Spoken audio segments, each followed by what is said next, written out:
Hello student, welcome to my channel. आज हम पढ़ने वाला है NIS class +2 painting important question for exam lesson third आपका अजंता केव। ये महाराष्ट्र में है। अजंता केव एक प्रकार की गुफा है जिसमें अलग अलग प्रकार की चित्रकारी, पेंटिंग, मूर्तियाँ ये सब बनाई गई राजाओं के टाइम। तो आज भी ये एक प्रकार म्यूजियम की तरह ही यूज़ होता है वहाँ पे। तो वहाँ जाने की भी टिकट लगती है। तो इसी पे चैप्टर बेस्ड है आपका। अब वहाँ कुछ इम्पोर्टेंट मूर्ति भी है, तो उस पर क्वेश्चंस हर साल आते हैं। 3 क्वेश्चन आपके आज के टॉपिक में है। जो क्वेश्चंस प्रीवियस ईयर से मिले हैं 3 ही हैं, 2 अजंता पे, एक टेक्निक एंड मेथड पे कि उस गुफा के अंदर कैसे पेंटिंग किया गया होगा। और काफ़ी पहले जब टेक्निक थी भी नहीं, आज के टाइम तो टेक्नोलॉजी बहुत है, जब टेक्नोलॉजी नहीं थी तब भी इतनी बढ़िया डिज़ाइनिंग कैसे की गई होगी। तो इस पे एक क्वेश्चन है सेकंड, बाकी 2 अजंता पेंटिंग पे है। ये आपका पैटर्न है, 30 नंबर का होता है। आप थोड़ा सा यहाँ पे जान लेते हैं कि आपके पेंटिंग के मार्क्स कैसे लगते हैं। पेंटिंग के मार्क्स 3 पार्ट में डिवाइड है। पहला असाइनमेंट होगा जो TMA होता है आपका, दूसरा आपका होगा प्रैक्टिकल, और तीसरा होता है आपका ये थ्योरी एग्ज़ाम। पहले TMA सबमिशन होता है, जिनको अक्टूबर में एग्ज़ाम देना है उन्हें पहले अभी TMA सबमिशन हो रहा है। स्टडी सेंटर से आपने कॉन्टेक्ट करना है और TMA सबमिशन करना है। उसके बाद सेकेंड है आपका प्रैक्टिकल। तो प्रैक्टिकल बना के जाना है, प्रैक्टिकल कॉपी लेनी है, उससे एग्जैक्ट बनाने हैं। कई सारे ऑलरेडी प्रैक्टिकल पे वीडियोस हैं ही, तो इसलिए प्रैक्टिकल पे नहीं है। बाकी थ्योरी पे 30 नंबर का एग्ज़ाम होता है और पासिंग के लिए 10 नंबर चाहिए। टाइम 1.5 घंटे का होता है। अब एक बार देख लेते हैं वर्ड लिमिट। वर्ड लिमिट आपके होते हैं 1 नंबर के क्वेश्चन में 15 वर्ड की लिमिटेशन है, 2 नंबर में 30 वर्ड की है, और 3 और 4 में 50 के। अब ऐसा नहीं है कि जितना वर्ड दिया हुआ है उससे 1 वर्ड भी एक्स्ट्रा नहीं जा सकते, ऐसा बिल्कुल नहीं है। आप जा सकते हैं, बस वर्ड डबल नहीं होना चाहिए। अब 15 वर्ड है तो आपने ऐसा नहीं कर देना 30 ले गए या 40 ले गए, तो आंसर सही होते भी काट देते हैं एग्जामिनर, वर्ड बहुत ज़्यादा है। या कई बार एग्जामिनर सिर्फ आधा काटते हैं, मार्क्स हाफ दे देते हैं। एक का है तो हाफ आएगा। यहाँ पे भी सेम, ओवर नहीं जाना है। जिन्होंने पेंटिंग और हिस्ट्री, जिनके पास दोनों है, अगर हिस्ट्री का आपने पहले देखा है तो मैंने वहाँ भी बताया कि वर्ड लिमिट का क्या सीन होता है। वर्ड लिमिट का यही है कि आपने कभी भी ओवर नहीं लिखना होता है, उससे थोड़ा कम लिखना होता है। अब अगर लिमिट में लिख देगा तब तो बहुत बढ़िया है, लेकिन जो हिस्ट्री की, जो कल्चर की टॉपिक्स होते हैं उनमें कभी भी अकॉर्डिंग टू वर्ड आंसर नहीं आ पाते। कई बार कहानी वाली लाइन ही हमें याद आती है, तो उससे आंसर काफ़ी लेंथी हो जाता है। तो ये थोड़ा आपने ध्यान रखना है। बाकी पेंटिंग में पास होना इजी है। जो स्टूडेंट ऑलरेडी फेल होते हैं उनका एक ही रीज़न है, उन्हें नहीं पता होता है कि पेंटिंग के मार्क्स 3 पार्ट में डिवाइड है और आपको तीनों में पास होना है। असाइनमेंट में भी, प्रैक्टिकल में भी और थ्योरी एग्ज़ाम में भी, तीनों में पास होना है। इसीलिए उनकी कंपार्टमेंट आती है। पहले रूल ये था कि अगर आप, ये रूल पहले था 15 तक, 15-16 के बाद रूल नया आया था। उसमें यह था कि प्रैक्टिकल के आपके मार्क्स और असाइनमेंट के मार्क्स ऐड होके अगर बन जाते हैं 33-34 तो आप पास हो। थ्योरी एग्ज़ाम में आप कुछ लिख के आओ चाहे ना। लेकिन अब नया रूल आया, आपको तीनों एग्ज़ाम में पास होना पड़ेगा, तब आपको पासिंग की जो सर्टिफिकेट है वो मिलेगा। नहीं तो उसमें जिस एग्ज़ाम में फेल हैं या कंपार्टमेंट आई है उसको क्लियर करना पड़ेगा नेक्स्ट टाइम। तो ये थोड़ा सा है, आपने ध्यान रखना है जिन्होंने प्रैक्टिकल लिया है। पहले ये तो रूल था, रूल चेंज हो चुका है ऑलरेडी। 17 तक था, उसके बाद 18 से ही रूल चेंज है। नए रूल के अकॉर्डिंग ये सब NIS में आप कोई भी प्रैक्टिकल सब्जेक्ट ले लो, उसमें आपको तीनों में पास होना है। उसमें ज्योग्राफी हो गया, पेंटिंग, होम साइंस, ये सब प्रैक्टिकल सब्जेक्ट है।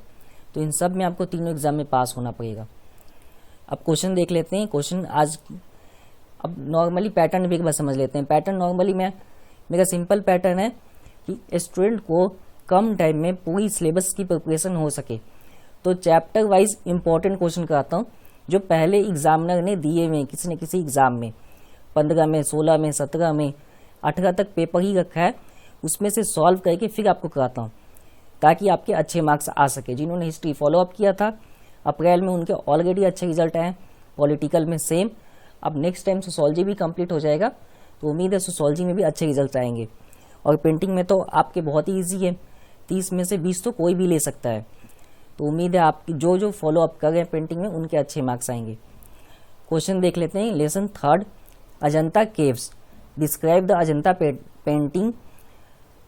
पद्मापानी बोधिसत्वता, ये नाम है, रानियों के नाम होते थे पहले। ऐसी हर एरिया में रानी हुआ करती थी, तो राजा अपने अपने रानी को सम्मान के लिए मूर्ति बनवाते थे, महल गिफ्ट किया करते थे।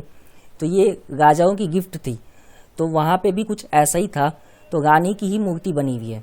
तो ये रानी का नेम है, इसीलिए इस चैप्टर में से इसी पे क्वेश्चन आता है, कंफर्म होता है। और कुछ इंपॉर्टेंट है नहीं। एक क्वेश्चन और है टेक्निक, कि किस टेक्निक से पूरी पेंटिंग, डिजाइनिंग, आकृति बनाई गई थी। तो इसमें भी यही पूछा गया, इस जो आपके क्वेश्चन है, इस पेंटिंग पूछा गया कि जो रानी की बनाई गई वो कैसी थी। The painting is considered to be masterpiece of Indian art, Indian art है। अब इसलिए मास्टरपीस कहा था क्योंकि इससे बेस्ट पेंटिंग उस टाइम तो नहीं थी, इसीलिए बोला गया था। अब यहाँ पे पिक्चर की पूरी डिजाइनिंग बताई गई है कि पिक्चर कैसा है, फिर फीचर कैसे हैं, ये बताया गया। नेक्स्ट, उसके बाद जैसे कोई किसी व्यक्ति से मिलते हैं तो हम उसके स्ट्रक्चर देखते हैं। तो यहाँ आपको आइज के बारे में बताया गया कि जो पिक्चर है उसकी आइज, उसकी दिखाया गया कि उस मूर्ति से ये दिख रहा है कि वो मेडिटेशन में है, और कंपैशन यानी कि शांत और करुणा का उसका भाव प्रतीक शो हो रहा है। क्वेश्चन सेकंड देखते हैं। Analyse the technique and method of Ajanta painting. अब उसके अंदर जो गुफा के अंदर बनाई गई थी पेंटिंग, उसकी टेक्निक पूछी गई है। तो आज भी गांव में एक रूल है कि वहाँ पे पैसे जब होते थे किसानों के पास, जिनके पास हो गए थे उनके पास तो ठीक है, कलर पेंट लगा के पेंटिंग करवा ले गए थे, और जिनके पास पैसे नहीं थे वो मिट्टी से ही पूरे घर की पुताई करते थे, पेंटिंग करते थे। पूरी मिट्टी गीला करके उससे पेंटिंग करते थे। अब कुछ वैसा ही टेक्निक यहाँ भी यूज किया गया था गुफा के अंदर।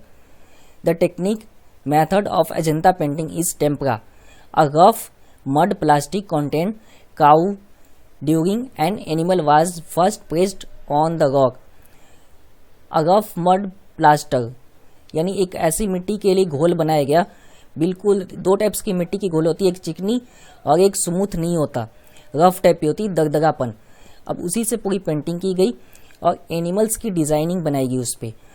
जब वो पूरा पेंटिंग सूख जाता था, सूखने के बाद उस पर पूरा कलर किया जाता था। इस टेक्निक से पूरी की पूरी उसके अंदर पेंटिंग की गई है। क्वेश्चन थर्ड, इसमें सेम है पहले वाले में कि आपको बताना है रानी के बारे में।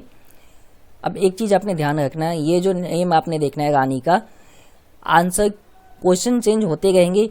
अब जो पेंटिंग में मैंने यही देखा है कि एक ही या दो क्वेश्चन इंपॉर्टेंट है, बस टर्म चेंज हो जाता है, तो आपने उस पर ध्यान नहीं देना है, आपने बस मेन वर्ड याद रखना है।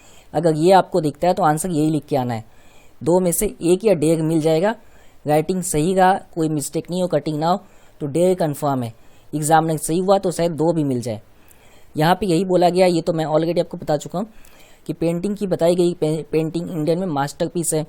उसके बाद पूरी पेंटिंग दिख कैसी है वो बताया गया, फेस, फीचर, डाउन, फिर आइज के कि उसकी आई झुकी है।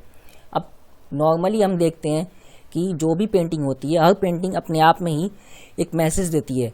तो यहाँ भी सेम मैसेज दिया हुआ है कि पेंटिंग किस सिचुएशन में खड़ी है, तो वह कैसे हमें क्या मैसेज देगा, तो ये मैसेज ही पूरा लिखा गया है। तो उम्मीद है इस वीडियो से आपको हेल्प हुआ होगा। आपको क्वेश्चन पता लगा इस चैप्टर से कितने नंबर के क्वेश्चन आते हैं, कितना लिखने हैं, कौन कौन से क्वेश्चन इंपॉर्टेंट है, और क्वेश्चन चेंजेस कैसे होते हैं। और उम्मीद है ये भी पता लग चुका होगा आपको कि पेंटिंग के मार्क्स पूरे 3 पार्ट में डिवाइड होते हैं, एक जगह नहीं होता। जैसे बाकी सब्जेक्ट में कि एक असाइनमेंट और पेपर में देना है, मार्क्स कैलकुलेट हो जाएगा। पेंटिंग में ऐसा नहीं होता, आपको तीनों में क्लियर करना होता है। तो उम्मीद है इस वीडियो से हेल्प हुआ होगा। वीडियो देखने के लिए धन्यवाद। चैनल पर नए हैं तो सब्सक्राइब कीजिए। कोई भी डाउट हो तो कमेंट बॉक्स में पूछिए। वीडियो से तो हेल्प हुआ ही हो तो लाइक कीजिए। नेक्स्ट वीडियो में मिलेंगे। देखने के लिए धन्यवाद।